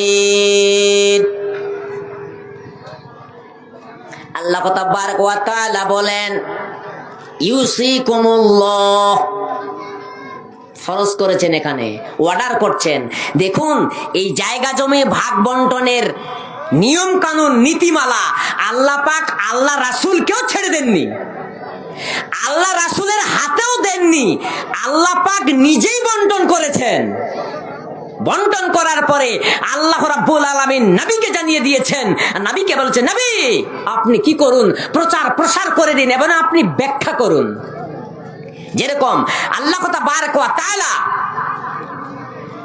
কোরআন মাজিদের মধ্যে সালাতের কথা বলেছেন, কিন্তু কোন ওয়াক্তে কত রাকাত সালাত এটা কি বলেছেন? এটা বলেন নাই, এটা আল্লাহ পাক রাসূল ব্যাখ্যা করেছেন। তো আল্লাহ রাব্বুল আলামিন মিরাজ বন্টন এমন ভাবে করেছেন, আল্লাহর নবীকেও কিন্তু দেননি বন্টন করতে, আল্লাহ পাক নিজেই বন্টন করে দিয়েছেন। হ্যাঁ ঠিক আছে। তার মানে চশমা না লাগালে আমি দেখতে পাচ্ছি না, মানে আমার একটা চোখ গোটাই নষ্ট হয়ে গেছে। আমি 2-3 বছর 4 বছর ধরে বেঙ্গালুরুর মানে দেখিয়েছি, কলকাতাতে দেখিয়েছি, নেপালও মানে দেখাচ্ছি, আমার ডান চোখটা গোটাগোটি ফিউজ, এইভাবে দেখে কেউ বুঝতে পারবে না, আর চশমা ছাড়া কোনো জিনিস দেখতে পাই না। বলছি যে মানে পরিস্থিতিটা আমাদের অনুকূলে নয়, প্রাণ ভরে কি বক্তব্য দেব। আসুন, আরও তো বক্তা আছে। আমাকে প্রথমেই বলেছেন যে মৌলানা সাহেব আপনি কিছু কালেকশন করবেন। আমি বলেছিলাম যে দেখুন বক্তব্যের ছলে আমি হয়তো বক্তব্যই মেতে থাকবো, যখন কালেকশন করতে হবে আমাকে একটু ইঙ্গিত দিয়ে দেবেন। তো আলহামদুলিল্লাহ আমাকে ইঙ্গিত দিয়েছেন, আমি কালেকশনের দিকে যাই, যে বক্তব্যটা আমি রাখতে চলেছি হায়াতে বেঁচে থাকলে পরে যদি আসে এদিকে, তাহলে ইনশাল্লাহ এ বক্তব্য ভালো করে দেব। আমি ওইভাবে আয়াত মুখস্থ করেছি, হাদিসও মুখস্থ করেছি। এবার বলতে বলতে হয়তো বললাম না, এটা একটা এমনই, এটা আইন, মানে কোনো ফাজাইলের কথা বর্ণনা করতে গিয়ে, কোনো কাহিনী কোনো ঘটনা বর্ণনা করতে গিয়ে এদিক ওদিক হয়ে গেলে অতটুক ধরার বিষয় থাকে না, কিন্তু এটা একটা আইন, কোরআনের আইন, এটা এদিক ওদিক হয়ে গেলে কিন্তু একেবারে মুশকিল। ততএব আমি আপনাদেরকে বলবো ইনশাল্লাহ মানে ছেলে মেয়েদেরকে মানে অসম বন্টনের দিকে যাবেন না। ছেলে যা পাবে তার অর্ধেক পাবে কন্যা, কন্যা যা পাবে তার ডবল পাবে পুরুষ, এইভাবে এটা আল্লাহরই বন্টন। একদিক দিয়ে আমাদের এই দিকে চলতেছে যে এটা তো ইসলাম অসম বন্টন করেছে, ছেলেকে দিল ডবল আর মেয়েকে দিল তার অর্ধেক, এরও কারণ আছে। এবারে দেখা গেল চতুর্দিকে অঙ্ক করে যোগ বিয়োগ গুণ ভাগ করে দেখা যাবে যে ছেলের থেকে মেয়ে কম পায়নি, ছেলের থেকে মেয়েকে ঠকানো হয়নি। দেখা গেল কম্পেয়ার করে যোগ বিয়োগ গুণ ভাগ করে সব দিক দিয়ে সার্বিক দৃষ্টিতে তাকালে পরে সব ইকুয়াল, ছেলে মেয়ে ইকুয়াল হয়েছে। কিভাবে ইকুয়াল হলো এটা আমি এখন আর বুঝাতে পারলাম না। ইনশাল্লাহ কোনদিন বেঁচে থাকলে পরে সময় সাথ দিলে পরে ইনশাল্লাহ হবে। বক্তব্যটার 10 ভাগের 1 ভাগও তো দিতে পারিনি, তো আলহামদুলিল্লাহ। আসুন আগে আমি একটু কালেকশনের দিকে যাই, আমার পরে আখতার আলম ভাইও আছেন, মনে হয় তানভীর সাহেবও আছেন নাকি, এবার উনি যে কত দূর আছেন না তো বলতে পারছি না, কিন্তু পরিস্থিতিটা খুব খারাপ। তো আলহামদুলিল্লাহ আমি বলবো এই নতুন দিঘলি, আমি আপনার পুরাতন দিঘলিতে আগে এসেছি আলহামদুলিল্লাহ, 12, 14, 15 বছর পর আবার আসলাম। ও বাপজান কাকা জানেন আমার জামে মসজিদের জন্য না, জামে মসজিদের জন্য জলসা দেওয়া হয়েছে আলহামদুলিল্লাহ। আল্লাহ তাবারক ওয়া তাআলা বলছেন ওয়ানফিকু বিম্মা রাযাকনাকুম মিন ক্বাবল আন ইয়াতি আহাদাকুমুল মাউত, মৃত্যুবরণ হওয়ার আগেই আমাদের কিছু সাদাকা, আমাদের কিছু দান করে যেতে হবে। বাপজান কাকা জানেন আমার, আজ আপনি কাল সকাল মানে কালকে তো নয়, আজকের এই যে কয়েক ঘন্টা পর আপনি ফজরের সালাত কায়েম করতে পারবেন কি পারবেন না এর কোনো নিশ্চয়তা নেই। আপনি এখান থেকে বাড়িতে যেতে পারবেন কি পারবেন না এর কোনো নিশ্চয়তা নেই। আপনি বাড়ি যাচ্ছেন, বাড়িতে ঢুকার আগে আগে হয়তো দেখা গেল মালিকাল মউত চলে আসলো, অতএব আর আপনি কোনো আমল করতে পারবেন না। আল্লাহ পাকের রাসূল বলছেন, ইদা মাতাল ইনসানু ইনকাতা আনহু আমালুহু ইল্লা মিন সালাস ইল্লা মিন সাদাকাতিন জারিয়াতিন আও ইলমিন ইনতাফাউ বিহি আও ওয়ালাদিন সালিহিন ইয়াদউ লা। বাপজান কাকাজানের আমার, মানুষ যখন মৃত্যুবরণ করে সব আমল তার বন্ধ হয়ে যায়, তিনটি আমল তার চালু থাকে, কিয়ামত পর্যন্ত তার চালু থাকবে চালু থাকবে চালু থাকবে। তার মধ্যে একটা সাদাকায়ে জারিয়া। সাদাকায়ে জারিয়া, সাদাকায়ে জারিয়া বিভিন্ন ধরনের আছেন। আজ আপনি মসজিদের জন্য 2000 টাকা দান করলেন, 500 টাকা দান করলেন, 1 কুইন্টাল ভুট্টা দান করলেন, 1 কুইন্টাল ধান দান করলেন, এটা একটা সাদাকায়ে জারিয়া। নেক সন্তান তৈরি করে গেলেন, এই সন্তান আপনার জন্য দোয়া করলো, এটা মানে এটা সাদাকায়ে জারিয়া। আপনি মাদ্রাসা মসজিদে আপনি দান করলেন, সাদাকা করলেন, আপনি ইসলামী পুস্তক কিনে দিলেন, মাদ্রাসায় সাদাকা দান খয়রাত করলেন, এইগুলো হচ্ছে সাদাকায়ে জারিয়া। কোন জায়গা পানির ব্যবস্থা নেই, পানির ব্যবস্থা করে দিলেন, ফাঁকা ময়দান, মানুষেরা ওখানে খুব যাতায়াত করে, একটা বৃক্ষরোপণ করে দিলেন, ওই ছায়ার নিচে, ওই বৃক্ষের নিচে মানুষেরা আরাম বিশ্রাম করে, এটা একটা সাদাকায়ে জারিয়া। তো আসুন বাপজান কাকাজানের আমার, আমি বেশি চাইবো না। আজ ইনশাআল্লাহ এই মসজিদের জন্য 2000 করে টাকা, 1000 করে টাকা, 500 করে টাকা আপনারা আমার হাতে দেন। ইনশাআল্লাহ আমি সুদূর মহিপাল দিকে দক্ষিণ দিনাজপুর কুশমন্ডি থানা থেকে এসেছি, আপনাদের জন্য প্রাণ খুলে দোয়া করব। আমার মা খালারাম, আপনাদের কাছে আমার বোনেরা, আমার স্নেহাস্পদ বোনেরা, ছোট ছোট ভাইয়েরা হয়তো চাদর নিয়ে যাবে, আমার বোনেরা হয়তো চাদর নিয়ে যাবে, যাদেরকে দায়িত্ব দেওয়া হয়েছে, আপনারা চাদর নিয়ে কালেকশনটা করুন। ইনশাআল্লাহ এই জালসাটা করতে গিয়ে 15-20 দিন, 1 মাস ধরে ইনারা প্রচেষ্টা চালাচ্ছেন, খুব খরচা হয়েছে, প্যান্ডেল সুন্দর করেছে, সবকিছুই হয়েছে, কিন্তু পরিস্থিতি আমাদের সাথ দিচ্ছে না। আল্লাহ ভাগ্যে যা রেখেছেন সেটাই হবে। আসুন 2000, 1000, 500, 1 মণ ধান, 1 কুইন্টাল ধান, 1 কুইন্টাল ভুট্টা। এদিকে ভুট্টার চাষ বেশি, আমাদের দিকে কিন্তু ভুট্টার চাষ নয়। ইনশাআল্লাহ নগদে না হলে বাকিটা আপনারা লিখাবেন। আসুন তো ব্রাদার ইসলাম, 1000 টাকার আল্লাহর কোন বান্দা আছেন আমার হাতে দেবেন 1000। আসুন, আমি এর আগেও আপনাদের এখানে যখন আমার নূহ আলম ভাই এসেছিলেন, তখনও আমি এসেছিলাম, তখনও কিন্তু আমি কালেকশন করেছিলাম। বাপজান কাকাজানের আমার, ইনশাআল্লাহ আসুন আজ এরকম মানে মাহফিল খুব মানে প্যান্ডেলের নিচে খুব স্বল্প সংখ্যক আল্লাহর বান্দাবান্দি আছেন, কিন্তু এখানে আল্লাহর ফেরেশতারা অসংখ্য অসংখ্য অসংখ্য আছেন। আসুন 1000 টাকা কোন আল্লাহর বান্দা আছেন দেন, ইনশাআল্লাহ আপনার জন্য প্রাণ খুলে দোয়া করব। নগদে না হলে বাকিতে ইনশাআল্লাহ 1000 টাকা। এই চান্দা কালেকশন গুলো মানে রেকর্ড করি না বাবুরা, 1000 টাকা, বেশি নয়। আসুন তো বাপ জানেরা আমার, ও আমার ভাই জানেরা, 1000 টাকা দেওয়ার দাতা এখানে কেউ নেই? নিশ্চয়ই আছেন। ও বাপজান, আজ যখন আপনি ইন্তেকাল করবেন, আপনার আর কিছু থাকবে না, মাটি দিয়ে এসে 3-4 দিন 2000 টাকা বাকি। আলহামদুলিল্লাহ, আলহামদুলিল্লাহ। নাম কি? নূর ইসলাম ভাইজান আমার, আলহামদুলিল্লাহ, মাশাআল্লাহ, 2000 টাকা বাকি। আল্লাহুম্মা সাল্লি আলাইহি আব্দুল বাসির। আলহামদুলিল্লাহ, আলহামদুলিল্লাহ। আমার বাবা আব্দুল বাসির সাহেব আল্লাহ 1000 টাকা দান করেছেন। আল্লাহুম্মা সাল্লি আলাইহি, আল্লাহুম্মা বারিক আলাইহি, আমিন, আল্লাহুম্মা আমিন, আল্লাহুম্মা আমিন। আসুন একটু চটচট করে ইনশাআল্লাহ কালেকশনটা দেন। আমার পরে আখতাল আরান সাহেব আসবেন, ইসলাহি সাহেব, ইনশাআল্লাহ উনাকে সময় দেওয়া হবে। আপনারা আসুন, তাড়াতাড়ি করে দিয়ে দেন। আলহামদুলিল্লাহ, আলহামদুলিল্লাহ, আলহামদুলিল্লাহ। আল্লাহ আজিজুর রহমান সাহেব দান করেছেন। আল্লাহুম্মা সাল্লি আলাইহি, আল্লাহুম্মা বারিক আলাইহি, আমিন, আল্লাহুম্মা আমিন, আল্লাহুম্মা আমিন। আসুন বাপজান কাকাজানের আমার, দেখুন অসম বন্টন করা যাবে না। নোমান বিন বাশিরের একটা হাদিস শুনুন, এই হাদিসটা বুখারীতে এসেছে। নোমান বিন বাশির উনি কি করলেন, একটা গোলাম তার একটা সন্তানকে নোমানকে দিয়ে দিলেন, উনার আব্বার নাম বাশির, বাশির দিয়ে দিলেন নোমানকে। এবার নোমানের আম্মা অর্থাৎ বাশিরের স্ত্রী বলছেন যে আপনি এক কাজ করুন, আমার এই সন্তানটাকে যে গোলামটা দিলেন, আপনি আল্লাহ রাসূলের ওখানে যান, আল্লাহ রাসূল যেন সাক্ষী থাকেন। নোমান বিন বাশির আল্লাহ তাবারক ওয়া তাআলার নবী জনাবে মুহাম্মদ রাসূলুল্লাহ সাল্লাল্লাহু আলাইহি ওয়াসাল্লামের কাছে গেলেন, গিয়ে বললেন, ইয়া রাসূলুল্লাহ, এই আমি নোমানকে আমার সঙ্গে করে নিয়ে এসেছি, নোমানকে আমি একটা গোলাম দিয়েছি, হাদিয়া দিয়ে মানে হেবা করেছি, দান করেছি।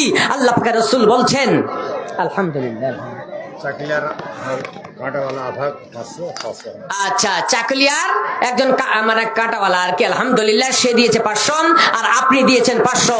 আল্লাহুম্মা সাল্লি আলাই, আল্লাহুম্মা বারিক আলা, আমিন, আল্লাহুম্মা আমিন। দুইজনে মিলে আল্লাহ 500 করে 100 মানে 500 করে 1000 দান করেছেন। বেনামিতে আল্লাহ 500 টাকা দান করেছেন। আল্লাহুম্মা সাল্লি আলাই, আল্লাহুম্মা বারিক আলা, আমিন, আল্লাহুম্মা আমিন, আল্লাহুম্মা আমিন।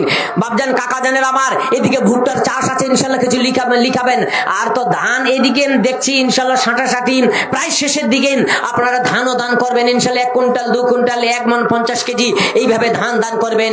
আপনারা যেখানে আছেন ইনশাআল্লাহ, আমি এটা আশাবাদী, কেউ না দিয়ে কিন্তু যাবেন না, নগদে না হলে বাকিতে লিখাবেন। সকলে আমরা বুঝতে পারছি যে আজ মানে প্যান্ডেলে এতটুক শ্রোতা থাকার কথা ছিল না, প্যান্ডেল ভরে যাওয়ার কথা ছিল, কালেকশনও হওয়ার কথা ছিল। আলহামদুলিল্লাহ, মা খালাদের ওই দিক থেকে কিছু টাকা দিয়ে পাঠিয়েছে। আল্লাহুম্মা সাল্লি আলাই, আল্লাহুম্মা বারিক আলা, আমিন, আল্লাহুম্মা আমিন, আল্লাহুম্মা আমিন।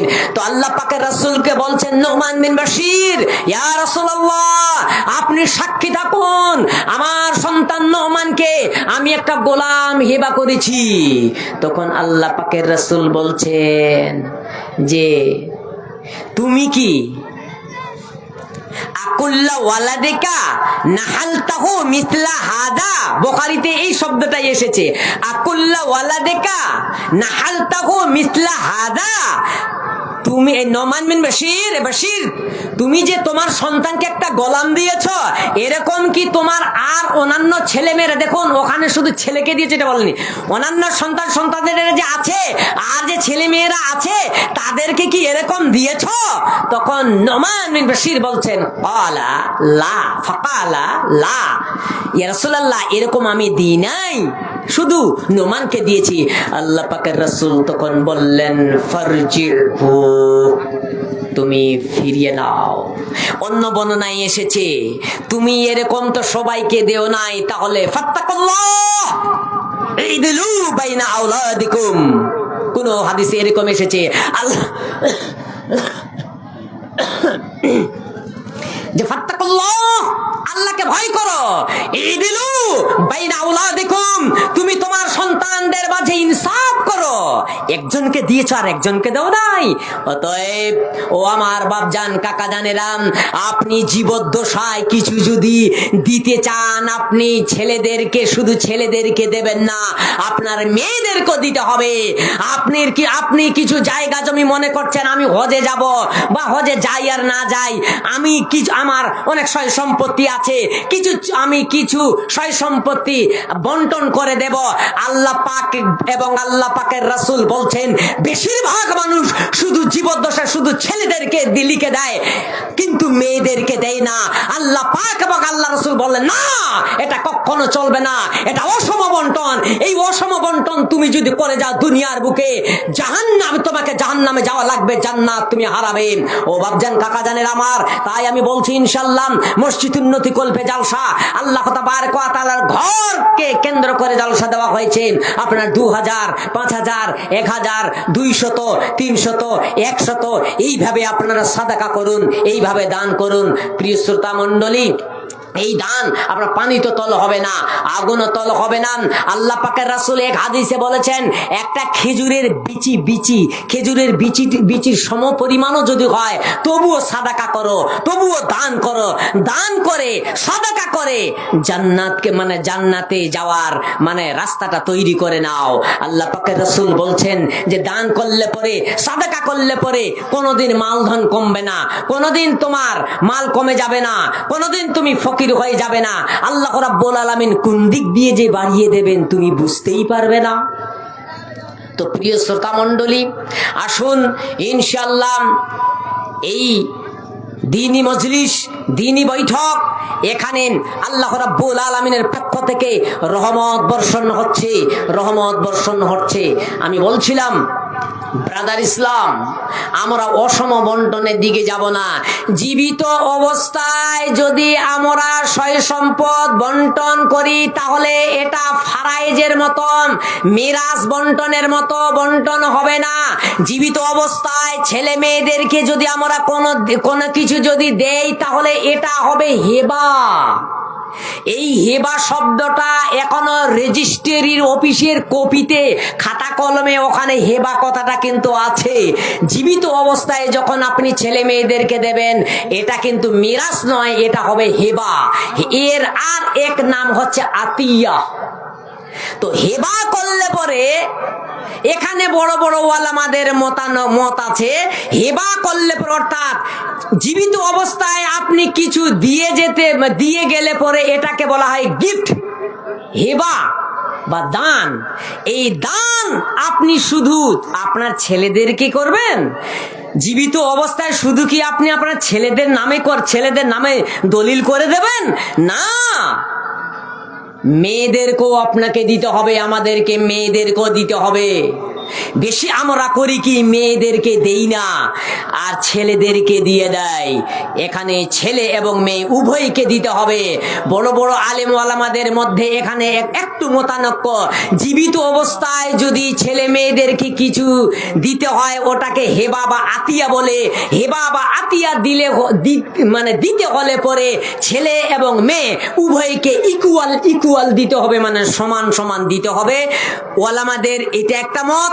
আর কোন ওলামা বলেছেন যে না, জীবিত অবস্থায় ছেলে মেয়েদের মাঝে যদি হেবা করি বা আতিয়া করি তাহলে কোরআনুল কারিমে আল্লাহ পাক যেরকম মিরাস বন্টনের যেরকম নির্দেশ দিয়েছেন 2:1, অর্থাৎ ছেলে মেয়েদের মাঝে ছেলে পাবে 1 টাকা, মেয়ে পাবে 50 পয়সা, এরকম এইভাবেই জীবিত অবস্থায় দিলে পরেও ছেলে মেয়েদের মাঝে এইভাবে বন্টন করবে।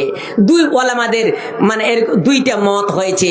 তো বাপজান কাকাজানের আমার শুনুন, আল্লাহ তাবারক ওয়া তাআলা মিরাসের বিষয় কোরআনুল কারীমের ভিতরে মাত্র 5-7টা আয়াতে সব বন্টন করে দিয়েছেন। বাপজান কাকাজানের আমার কোন ধর্মগ্রন্থের মধ্যে এরকম সমবন্টন এরকম মানে নিট এন্ড ক্লিন তথ্য পাওয়া যায়নি, আজও পর্যন্ত পাওয়া যায়নি। সম্ভবত 1848 সালে আমেরিকার রবার্ট গ্রিন একটা তথ্য দিয়েছিলেন। এই ছেলে মেয়েদের মধ্যে মিরাস বন্টন কে কেন্দ্র করে বাপজান কাকাজানেরা হিন্দু ধর্মে আজও পর্যন্ত এটা মামলা মোকদ্দমা হচ্ছে যে ছেলে এবং মেয়ে সমান সমান পাবে। আমাদের ভারতবর্ষের বুকেও 1995 সালে নারীদেরকে যে নারীরা পুরুষের মতো সমান সমান অংশ পাবে এটা নিয়ে একটা মামলা হয়েছিল। কতদিন চলে গেল রিসেন্ট 2024-এর এই 2-1 মাস আগে সুপ্রিম কোর্টের একটা আইন বের হয়েছে, আমাদের মুসলিম ধর্মের জন্য নয়, হিন্দু মহিলাদের জন্য বের হয়েছে যে পুরুষেরা যা পাবে মহিলারাও তাই পাবে, সমান সমান পাবে। এখন মানে কোন আইন কানুন, মানুষের বানানো আইন নিয়ে এই যে ভাগ বটরা এটা আসতেছে, কিন্তু আল্লাহ তাবারক ওয়া তাআলা 1500 বছর আগে কোরআনুল কারীমের ভিতরে সূরা নিসার 11 নম্বর আয়াত এবং 12 নম্বর আয়াতে আমাদের নামে দলিল রেজিস্ট্রি করে দিয়েছেন। কারা কারা জমি পাবে, কারা কারা উত্তরাধিকার হবে। মোট উত্তরাধিকার হচ্ছে 12 জন, তার মধ্যে 8 জনই হচ্ছে মহিলা, 4 জন হচ্ছে পুরুষ। তাহলে কি করে বলতে পারে যে মহিলাদেরকে ইসলাম ঠকিয়েছে? অসম্ভব। আল্লাহ রাব্বুল আলামিন আরশে আজিমে বসে জমিনে এই দলিল হয় নাই। আজকাল জমিনে এই জমিতে এই ভূমিতে রেজিস্ট্রি অফিসে আমাদের জমির দলিল হয়। যারা খরিদ্দার তারা মানে যারা বিক্রিদার ওরা রেজিস্ট্রি অফিসে যায়, খরিদ্দারও যায়, ওখানে উকিলদের মানে দ্বারাই লিখে নেওয়া হয়, হাকিম স্ট্যাম্প দেন, সহি করেন আর সিল সপ্পর দিয়ে দেন। কিন্তু আল্লাহ তাবারক ওয়া তাআলা কালামুল্লাহর ভিতরে 12 জনের নামে যে দলিলটা রেজিস্ট্রি করেছেন, জমি আকাশের নিচে হয় নাই, আকাশের উপরে হয়েছে। 12 জনের নামে যে দলিল হয়েছে ওই দলিলকারীদের মধ্যে 8 জনই হচ্ছে মহিলা, 4 জন হচ্ছে পুরুষ। তাহলে কি করে পুরুষদেরকে কি করে নারীদেরকে ঠকানো হলো? ও বাপজান কাকাজানের আমার বক্তা আসেনি না? বাপজান কাকাজানের আমার কি করে ঠকানো হলো? ঠকাইনি।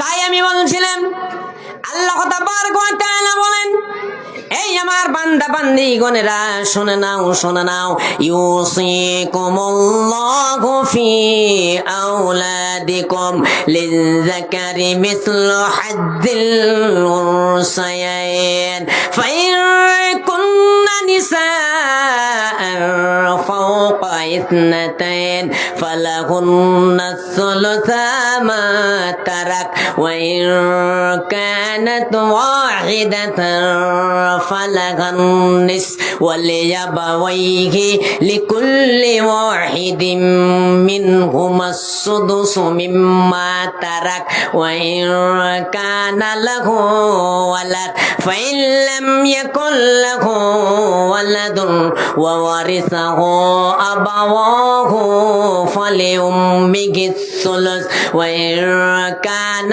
له إخوة فلأمه السدس من بعد وصية يوصي بها أو دين آباؤكم وأبناؤكم لا تدرون أيهم أقرب لكم نفعا فريضة من الله إن الله كان عليما حكيما আল্লাহ তাবারক ওয়া তাআলা বলেন, ও আমার বাপজান কাকা জানেরা, সূরা নিসা সূরা নম্বর 4 আয়াত নম্বর 11, এই যে আয়াতটা আমি গোটাগোটি পড়লাম, কে কতটুক জমি পাবে, কে কতটুক অংশীদারিত্ব হবে, আল্লাহ পাক এখানে বলে দিলেন।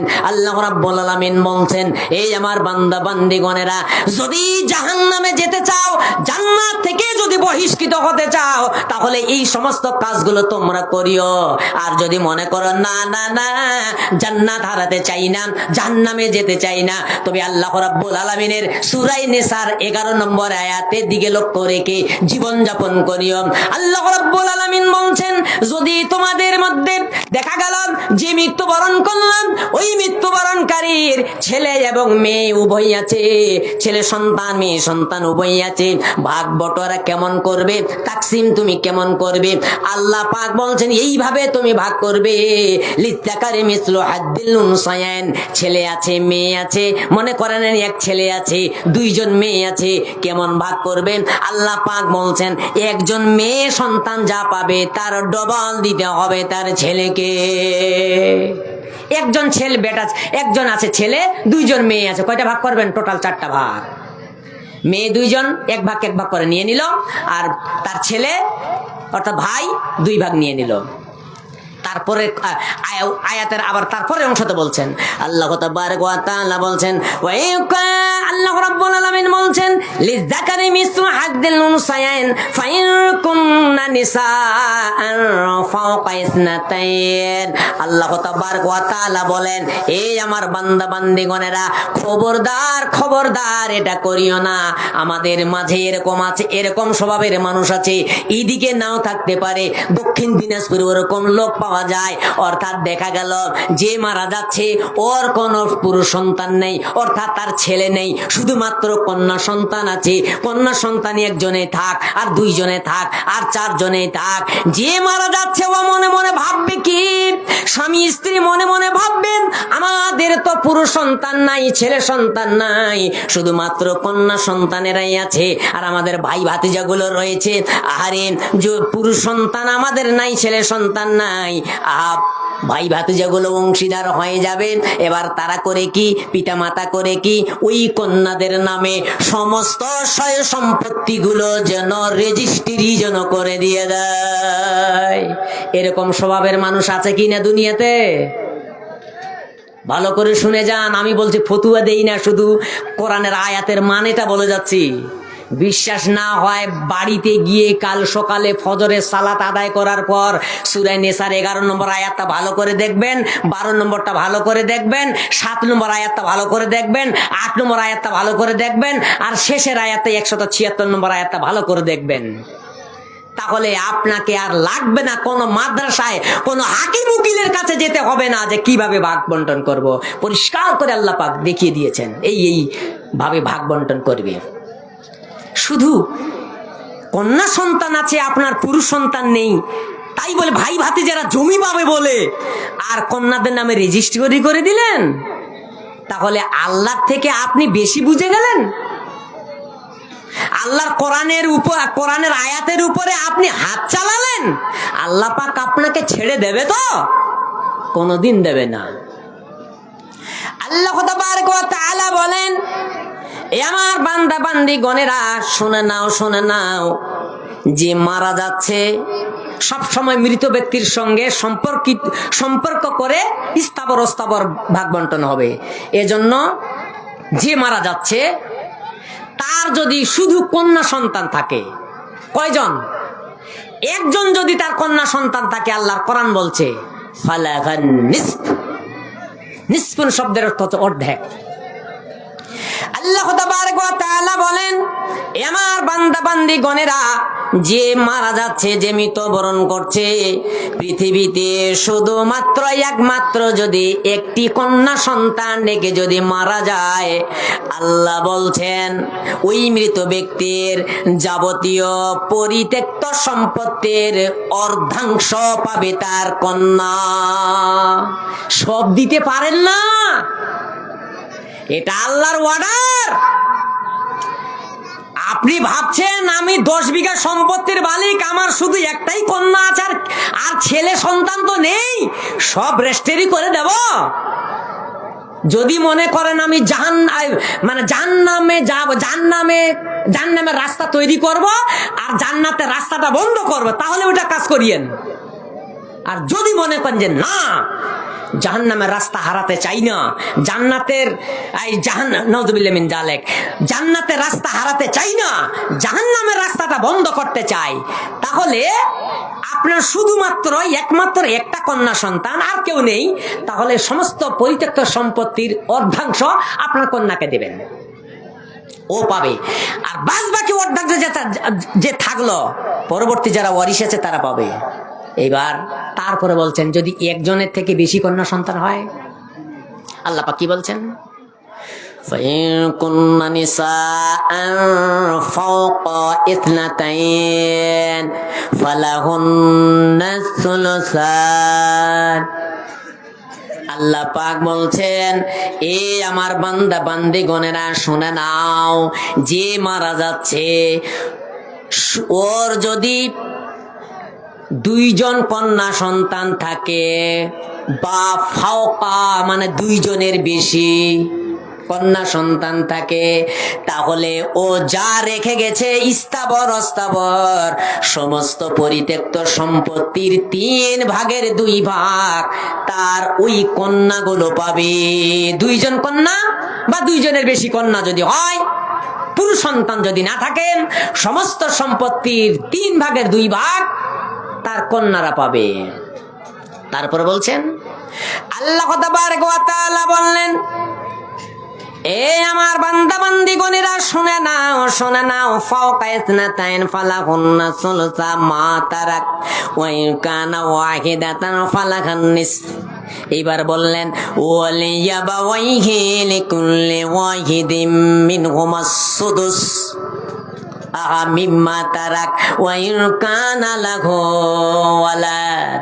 আল্লাহ পাক বললেন, এই আমার বান্দা বান্দিগণেরা শুনে নাও, যে ব্যক্তি মারা যাচ্ছে ওই ব্যক্তির যদি পিতা মাতা বেঁচে থাকে আর তার সঙ্গে যদি ছেলে মেয়েরা থাকে, তাহলে জায়গা জমি ভাগ বন্টন কিভাবে করবে? আল্লাহ পাক সমবন্টন নীতি আমাদের শিখিয়ে দিয়েছেন। ও বাপজান কাকা জানেরা আমার, আল্লাহ তাবারক ওয়া মাতা বেঁচে যে মারা যাচ্ছে ওর পিতা মাতাও বেঁচে আছে এবং তার ছেলে মেয়েও আছে, তবে এখানে আল্লাহ পাক ছেলে এবং মেয়েরা তো আসবা হিসাবে পেয়ে যাবেন। অর্থাৎ এখানে ছেলে মেয়েদেরকে ভাগ বন্টন করে দেওয়ার আগে ছেলে মেয়েদেরকে দেওয়ার আগে তার পিতা মাতাদেরকে দিতে হবে। বলে পিতা মাতাদেরকে কতটুক করে দেব আল্লাহ? আমার আল্লাহ বলেন, এ বান্দা বান্দিগণেরা, চিন্তা নেই, চিন্তা নেই, আমি বলে দিয়েছি। আরে লিকুল্লি ওয়াহিদিম মিনহুমাস সুদুস, আল্লাহ পাক বলছেন যে ব্যক্তি মারা যাচ্ছে ওর যদি ছেলে মেয়ে থাকে এবং যদি পিতা মাতা থাকে, তবে আগে পিতা মাতাদেরকে সমস্ত সয় সম্পত্তির 6 ভাগের 1 ভাগ তার বাবাকে দিতে হবে এবং 6 ভাগের 1 ভাগ তার মাকে দিতে হবে। তারপরে যা থাকলো, যতটুক থাকলো ছেলে মেয়েদের মাঝে 2:1 অনুপাতে বন্টন হবে। বক্তব্যটা খুব কঠিন, একবার শুনে শুধু মাথায় মগজে ঢুকবে না। আমি 5-7 মাস 1 বছর ধরে এটা ট্রায়াল দিচ্ছি। একটা জালসাতে শুধু বলেছি, আর জুমার খুতবায় 5-6 জুমায় বলেছি। এই বক্তব্য জালসা জলুসে আলোচনা হয় না বললেই চলে। বড় বড় বক্তারা শুধুমাত্র ইউটিউব সার্চ করলে পরে দেখা যায় যে মানে দিয়েছে, কিন্তু জুমা মসজিদে কে আলোচনা করে এই বক্তব্য? এরকম জালসা জলুসে কয়টা আলোচনা হয় বছরে? মানে 100টা জালসা, 100টা জালসার মধ্যে 2টা জালসাতে আলোচনা করলে কি আর কাজ হয়? সাহারা মরুভূমিতে আমাদের দিকে কালকে 2-1 ফোঁটা বৃষ্টি পড়েছে। সাহারা মরুভূমিতে যদি ছিটা ফোঁটা বৃষ্টি হয়, ওই মরুভূমির কি মানে মাটিটা সিক্ত করতে পারবে, শীতল করতে পারবে, ভিজাতে পারবে? পারবে না তো। এরকম এই বক্তব্যটাও, এটাও। অথচ এই বক্তব্যের বিষয় আল্লাহ পাকের রাসূল হাদিসে বলেছেন, যদিচ কেউ কেউ হাদিসটাকে একটু জয়ীফ বলেছেন, কিন্তু সার্বিক দৃষ্টিতে জয়ীফ হলেও, দুর্বল হলেও হাদিসটা একটা মান মর্যাদার পর্যায়ে আছে। আল্লাহ পাকের রাসূল বলছেন যে তাআল্লামুল ফারাইদ ওয়া আল্লামাহুন নাস ওয়া আল্লিমুহান নাস ফাইন্নাহু নিসফুল ইলম। এইভাবে ইবনে মাজার হাদিসে এসেছে হাদিসটা, যে তাআল্লামুল ফারাইদ, যে তোমরা ফারাইজ শিক্ষা অর্জন করো। কেননা কোন জায়গায় এসেছে ওয়াল্লামাহান নাস, কোন জায়গায় এসেছে ওয়াল্লামাহুন নাস ফাইন্নাহু নিসফুল ইলম। বলছে এই জন্যই ফারাইজ শিক্ষা অর্জন করতে হবে, ওই মিরাজ বন্টনের শিক্ষা আমাদের অর্জন করতে হবে। এজন্যই করতে হবে, যত শিক্ষা আছে, যত বিদ্যা আছে, সমস্ত বিদ্যাকে একত্রিত করলে পরে আল্লাহ পাকের রাসূল হাদিস বর্ণনা করলেন ফাইন্নাহু নিসফুল ইলম। সমস্ত বিদ্যার অর্ধেক বিদ্যা হচ্ছে এই ফারাইজ শিক্ষার, ফারাইজ বিদ্যা। বাপজান, আর এই শিক্ষা, এই বিদ্যাটাই নিজামিয়া মাদ্রাসায় শুধু 1 বছর পড়ানো হয়, কোন মাদ্রাসাতে ছটি জামাতে পড়ানো হয়, কোন পড়ানো হয়। যে কিতাবটা ফারাইজ সম্পর্কে যে কিতাব, সেই কিতাবটার নাম হচ্ছে সিরাজি, শুধু 1 বছরেই পড়ানো হয়। এসেছে কি? আসেনি তো না? ও চলে এসেছে। শুধু 1 বছরেই পড়ানো হয়। ও বাপজান, আমি কিন্তু প্রথমে বলেছিলাম যে বক্তব্যটা খুব ভারী, খুব হার্ড, খুব কঠিন। বক্তব্য দেওয়াটাও যেরকম খুব কঠিন, আর মাথায় নেওয়াটাও খুব কঠিন, মানাটাও খুব কঠিন। আমি রেফারেন্সটা দিয়ে যাচ্ছি।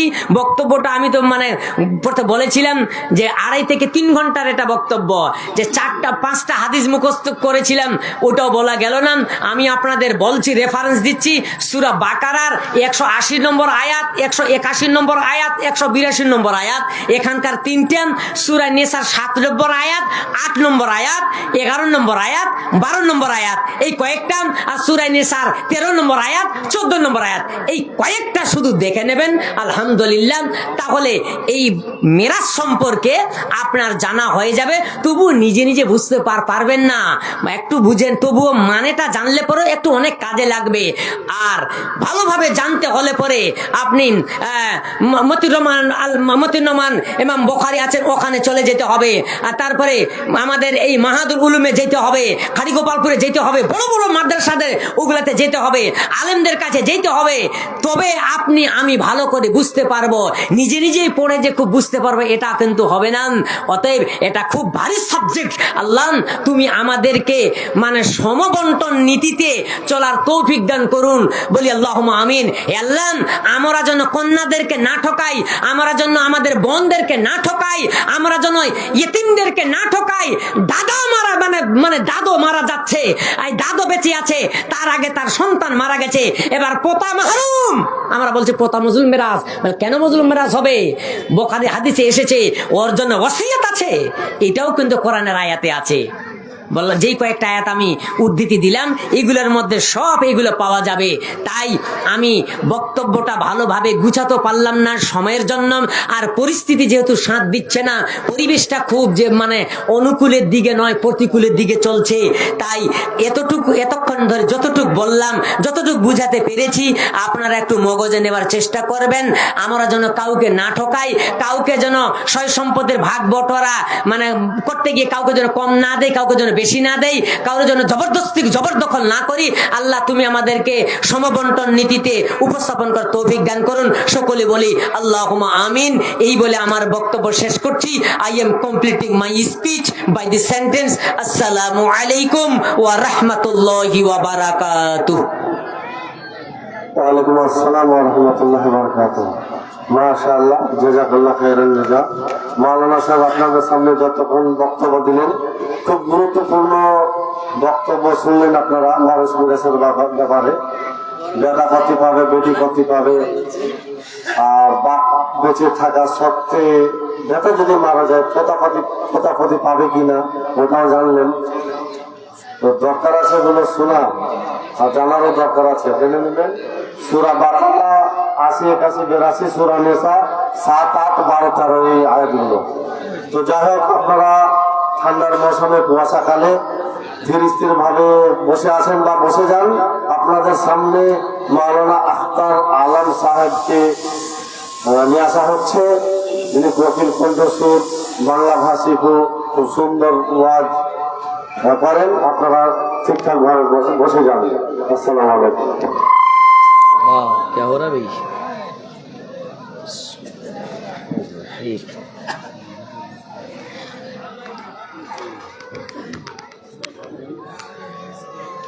আসসালামু আলাইকুম ওয়া রাহমাতুল্লাহি ওয়া বারাকাতুহু। চ্যানেল আল্লাহটি জানে ইউটিউবার কোটা কি মৌলানা লাগছে ঘোঁচা মাইরা সালামের উত্তর লিবে নাকি। দেখেন গরমের দিন, বক্তা কহিবে তো গরম ধরবে, আপনারা একটু জবাবটা মুখ খুলে দেন না। আসসালামু আলাইকুম ওয়া রাহমাতুল্লাহি ওয়া বারাকাতুহু। এত ঠান্ডা শীতকালে এক এক লম্হা, এক এক সেকেন্ডের আল্লাহর কাছে বদলা লিব ইনশাআল্লাহ। দোয়া করে কেনে কেটে লিবেন এক এক ঘন্টা ইনশাআল্লাহ বলেন আলহামদুলিল্লাহ। আল্লাহ আপনার এই পবিত্র মাহফিলে আজকে ওয়াদা করে